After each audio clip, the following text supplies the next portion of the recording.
Dimitri Zénon, qui nous a appelé, qui nous a dit voilà, il va se passer ça, on est au service de la population et surtout de la population la plus jeune. 2 concours, c'était pas suffisant, Dimitri?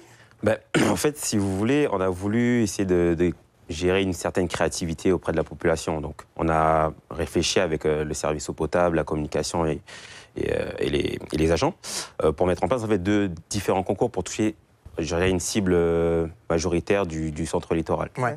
Donc la première, c'est vraiment un concours d'idées qu'on appelle hackathon, où on va solliciter des équipes de 2 à 4 personnes pour pouvoir travailler et réfléchir sur des projets d'innovation, donc sur l'hydraulique. Lorsqu'on entend hydraulique, on parle des compétences de la CACL, c'est-à-dire l'assainissement, l'eau potable et l'eau pluviale. D'accord.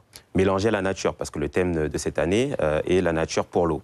Donc nous, on a voulu mettre une petite touche un peu locale par rapport à la CACL, où on met en exergue les compétences.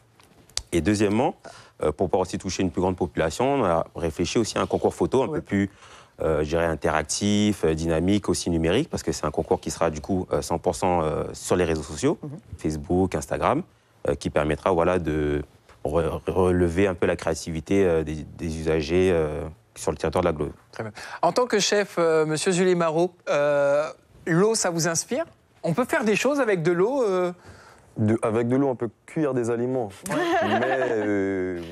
Et puis on peut, on va dire, délier des sauces. Oui. Mais après, vraiment... Mais éventuellement faire une construction des soupes glacées glacée, pas vraiment, non. Pas vraiment. Ça peut arriver, mais bon, plus dans le domaine artistique.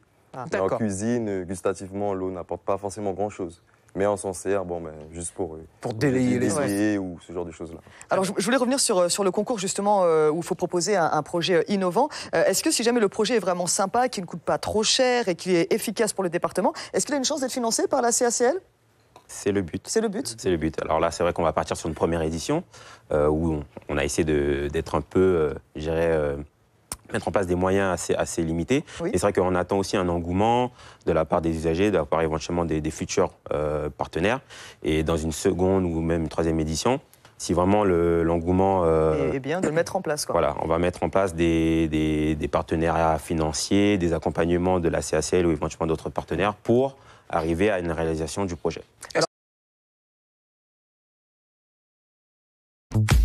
Suivez l'info sur Guyane la Première.